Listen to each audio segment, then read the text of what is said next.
All right, so with the Warriors beating the Mavericks and going to the NBA Finals, a lot of people are talking about where Steph Curry ranks all time, what this does for Steph Curry's legacy, what happens if Steph Curry can win a Finals MVP and get a fourth championship. And Jay Williams is going to make some good points about the Boston Celtics and how good they are and how impressive that would be for Steph Curry, and I agree. But I also want to say Steph Curry getting to the Finals this year with this group is arguably the most impressive thing Steph Curry has ever done in his career because this team has the most wild cards out of any championship team that Steph Curry has played on. When Steph Curry was playing with Kevin Durant, that team was loaded. We know that. And when the Steph Curry Warriors were going to the finals before Kevin Durant, we know that that team was playing a style of basketball that the rest of the league wasn't accustomed to. So they were getting a lot of open looks. They were blowing teams out the water. They were just playing a style of basketball that teams didn't really know how to guard against. And on top of that, every player on the team was consistent. Now, I think Andrew Wiggins is better than Harrison Barnes in my opinion. But Harrison Barnes was more consistent. Andrew Wiggins has a good game, then a bad game, then he goes stretches where he plays like an all-star and makes the all-star team. But then right after he makes the all-star team, he has stretches where he's the worst player on the team. So Andrew Wiggins is up and down like that. Harrison Barnes was always, besides in the finals when Harrison Barnes went ghost, he was always 12 points, 14 points, 16 points, 18 points. He was always giving you something in that range. He was always hitting a 3 or 2 and hitting some mid-range jumpers, maybe scoring in the post a little bit, playing defense. You knew Iguodala was going to come off the bench. He was going to rebound and defend well, and he was going to hit clutch shots and show off his athleticism and explosiveness at times when it was needed, like alley-oop catches and in transition. Meanwhile, you have Jordan Poole who, yeah, you can say Jordan Poole is a better player than Andre Iguodala, but Andre Iguodala was more consistent. Jordan Poole might go for 30 points in one game, but the next game he has 6 points, and he's in foul trouble and missing all of his defensive assignments and really becoming unplayable in the clutch when you need him the most. So that's the difference between Jordan Poole and Andre Iguodala in that situation. That's the difference between Andrew Wiggins and Harrison Barnes. You got Klay Thompson of now, but compared to Klay Thompson of then, Klay Thompson of then was consistently getting you 20 points, and he was consistently playing great defense. The Klay Thompson of now, he might go for 30 today, but he might only have 10 the next game because he's coming back from that injury and he's still catching his rhythm. He's still overall being productive on the offensive end, but man, does he have some stinkers on the offensive end. And on top of that, he's not playing defense at the level that he used to, and I don't think he's ever going to get back to that. It's asking way too much of a guy coming off of 2 major injuries and at the age that he's at right now to play the type of defense that he used to play before. Because people don't realize how great of a defender Klay Thompson used to be in his prime. So you got Klay Thompson now compared to then is more of a wild card. You got with guys like Draymond Green, with a guy like Draymond Green compared to Draymond Green of before. Draymond Green before, the jump shot was more reliable and he was more aggressive and he had more speed. So he was moving better on the offensive end and he was creating less turnovers than he does now. Now the Warriors have always had a turnover problem, but it feels like especially in this postseason, Draymond has been forcing far too many turnovers that were unforced errors. Just turnovers that the defense wasn't even causing it. He's just not doing what he's supposed to do, and his age is showing a little bit in that respect, and he can't guard 1 through 5 the way he used to. He could still guard 5s and 4s. Occasionally he can guard a 3 or a 2 if they play a style of basketball that works with him. Like he was guarding Brunson last series because Brunson doesn't really use speed. Brunson likes to use angles and likes to use strength. So you can put Draymond on Brunson.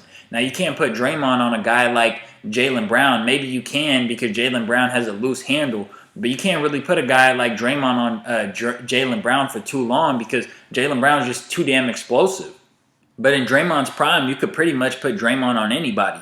So that has changed a little bit with Draymond. So there's just a lot of wild cards. You got a lot of young guys on this team compared to veterans like Sean Livingston and Barbosa, Mo Spates, guys who you knew what they were going to do coming off the bench. David West, JaVale McGee. You knew what these guys were going to do coming off the bench. Meanwhile, on this team, Kuminga, Moody, Gary Payton, Otto Porter Jr., Damian Lee, you don't know what you're getting night to night with these guys. Sometimes they play well, sometimes they don't. This Warriors team, if you ask somebody who's the second best player on this Warriors team, who is it? Is it Draymond Green because of all the things that he does for the team as a whole? Is it Klay Thompson because he's still the splash bro and he's the second best shooter? Is it Jordan Poole because he has the most game? Is it Andrew Wiggins because he's a two-way player? You don't really know. It's not really clear cut. But what you do know is Steve Kerr has managed all these guys throughout the season very well. And Steph Curry, being the rock that he is, being the soldier and the leader that he is for this organization, he's carried them to another finals. So this is the most impressive finals run for me by Steph Curry. And they did catch some breaks playing against the Denver Nuggets with the injuries they had and playing against the Grizzlies with the injuries that they had. But nonetheless, this is still the most impressive run that the Warriors have had. And it's going to be a very, very interesting final seeing what goes down in that. So I'm going to let them talk about what they think this does for Steph Curry's legacy. Let's get into it. Jay, I'll start with you. How significant of a challenge is this finals in Steph's career? So I honestly think this is the most meaningful NBA Finals that Steph will have of his career, because the Boston Celtics are metrically the best defensive team that he's ever seen in the NBA Finals, and for this dynasty of the Golden State Warriors. Like, look, they're number one in field goal percentage, number one in points allowed per game, and they also have the Defensive Player of the Year in Marcus Smart. So when I look back at the 2015 World Championship, right, and look, all championships aren't created equally. You had Kevin Love, who missed the entire series. You had Kyrie Irving, who missed a ton of games due to injury. Then obviously 2016, they're up 3-1. Draymond kicks, he gets suspended for the games. They lose that. 2017-18, you have Kevin Durant, who got NBA Finals MVP. And now you're talking about them missing the playoffs for 2 years. Now you're playing against a team in which Steph is setting it up for him to have his Heisman Trophy-like moment against a team that is so complete defensively, even with Marcus Smart being somewhat hobbled. The defensive discipline that the Boston Celtics bring to the table, 1 through 5, all the pieces fit. Yeah. You have Robert Williams, if he's healthy, being able to roam the paint. You have Marcus Smart that will probably take on the primary defendership role of Stephen Curry. You have Jason Tatum, Jaylen Brown that can switch everything.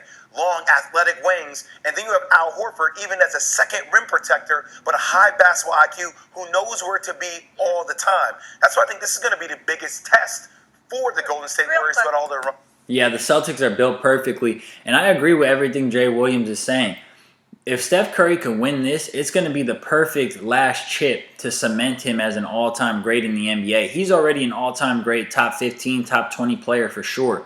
But if he wins this, he can inch his way into the top 10. You can make a strong case for Steph Curry being a top 10 player in NBA history if he can win this championship. Now, I wouldn't do that. I would put him right outside the top 10. But what I would do is I would say that Steph Curry is probably better than Kobe Bryant if he could win this one. Because if Steph Curry can win this one, Steph Curry has now gone to, this is going to be his third finals appearance without Kevin Durant. Kobe Bryant went to 3 finals appearances. He had 3 finals without Shaq. In those 3 finals, Kobe went 2-1. He lost the first year with Pau Gasol, and then he won 2 back-to-back with him. Steph, we know Steph won the first one, then he lost the second one. This will be his third. We know Steph Curry has Steve Kerr, who's a good coach, but Steve Kerr isn't Phil Jackson. And we know Steph Curry has good players surrounding him, but there's nobody on this team who's as good as Pau Gasol was when the Lakers were winning those back-to-back championships in the late 2000s. So Steph has 2 scoring titles. Kobe has 2 scoring titles. Steph has 2 MVPs. Kobe has 1 MVP. Kobe has 2 finals MVPs. Steph has 0. So their careers are very comparable. Overall, this would be Steph Curry's 4th ring. Steph Curry got 2 with KD and 1 by himself. This would be his 4th ring. And we know Kobe got 5 rings. So if Steph Curry could get this one, it would make a real conversation between him and Kobe Bryant. And because Kobe Bryant has 1 more ring and still would have 1 more finals MVP, I would probably still have to lean Kobe Bryant, but it's tough. Because I could then make the argument that, hey, Steph Curry changed the game of basketball more than Kobe Bryant did. It would actually be very tough. I don't know who I would take. If Steph Curry could win this one versus this great Boston team, I don't know who I would take, Steph or Kobe all time. S.A., real quick, let me just ask you, what do you mean by Heisman Trophy winning performance? Because he hasn't won a finals MVP? No, I'm just saying, like, going against the mark. He's never played who against he's facing. Yes. Not. Well, yeah, because of who he's facing and also because he could get that finals MVP. He has to get that finals MVP. And these guys are going to start to go a little off. Steph Curry has to get this finals MVP. If they win it, there's really no point in them winning it if he doesn't get the finals MVP. For him. He needs to get this finals MVP. No way around it. Especially with the way this team is built. Wiggins is a wild card, like I said. Clay, Jordan Poole, Draymond, all these guys are pretty much wild cards. The roster is full of guys who sometimes play good, sometimes play bad. Steph Curry needs to be that solid foundation that he has been during this run. He needs to be that solid foundation that wins Finals MVP. He has to, because he won Western Conference Finals MVP, and he wasn't necessarily the best player for them in the Western Conference Finals. Or, I mean, overall, he probably was, but Wiggins had some great games. Looney had some great games. Clay was great in Game 5, but they gave it to Steph at the end of the day, and that's how it should go. If they win the championship this year and he doesn't get Finals MVP, it better be because Jordan Poole or Clay just averaged 30 for the series or some shit. That's gonna be just ridiculous if they rob him of another one. Yeah, I didn't bring the MVP Finals thing. That's not part of the conversation for me. I'm not one of those people. Okay. He doesn't need to win the Finals MVP to cement his legacy to me. I agree. I am not. Well, he does. He might not need to win it for you to cement his legacy as a great player. He doesn't have to win it to cement his legacy as a great player. He's a Hall of Fame player. He's a top 15, top 20 player all time. He doesn't have to do anything else. But he's trying to be as great as he can possibly be. He's trying to put himself as high on that list as possible. He's a competitor at the end of the day. So he knows Kobe Bryant won 2 championships without Shaq. He knows he only has 1 championship without KD. These are things that Steph Curry knows. He knows that this would be his 4th and LeBron James has 4 rings. He knows this stuff. You know, these guys are competitors. So you're lying if you don't think that he cares, or you're lying if you don't think that this is important, that he gets this Finals MVP. I agree with that. I think he's the greatest shooter we've ever seen in our life. No, just wanted and he's clarity a on three-time what you meant by the champion. And so these people out here who thinks that he has to win an NBA Finals to cement his legacy, when you have established yourself undisputably as the greatest shooter God ever created, and you're a 3-time champion, there is no such thing of needing to win an NBA Finals because Stephen A. always says this about Steph Curry. He's the greatest shooter, this and that. And he talks about Steph Curry like Steph Curry is only a shooter. Steph Curry is a top 15, top 20 player in the NBA all time already, because he's in his era. Not only was he the best shooter, but he's the best free throw shooter. Besides Kyrie Irving, he's the best under the basket finisher. Besides Kyrie Irving, he arguably had the best handle in his era. He's a great rebounding guard. He's a great passer. He's a great, he doesn't get a ton of assists, but he's a great passer. He makes the pass to the right guy that leads to the hockey assist a lot of times. His IQ on the offensive end, but also on the defensive end. The way that he gets into the passing lanes, the way that he rotates, the effort that he gives. Steph Curry is a great all-around player. Don't talk about Steph Curry like he's just one of the greatest shooters we've ever seen and he won some rings. No, Steph Curry he's one of the best players of all time, because he's one of the best all-around players in NBA history. He's small. He's small compared to these 6'8", 6'9", huge, superstar players in the NBA. But at the end of the day, he's 6'3". He's a bigger guard, and he does everything on the court well. already established yourself as the specialist in a particular category. When we look at Magic Johnson, we look at his passing ability and his overall ability to run a show. When we look at Isaiah Thomas, we look at the miniature dynamo, the small guard, and how he beat giants throughout his career. We know what Jordan brings to the table. We know LeBron James' resume. Steph Curry is the greatest shooter God ever created. When you think shooting, you think him, and the fact that he's got 3 championships and 5 finals appearances, now 6. There's nothing. He doesn't need a finals MVP to cement his legacy. Well, that's just wrong. Steph Curry could definitely use a finals MVP. He doesn't need it to cement his legacy, but he could definitely use a finals MVP to make a stronger case for him being a top 10 player in NBA history. Because if the Warriors win, and I don't think the Warriors are going to beat the Celtics, but if the Warriors were to beat the Celtics, that would be so impressive to me, and it would really shock a lot of people, and it would just show how great the Warriors are because people started counting them out a little bit.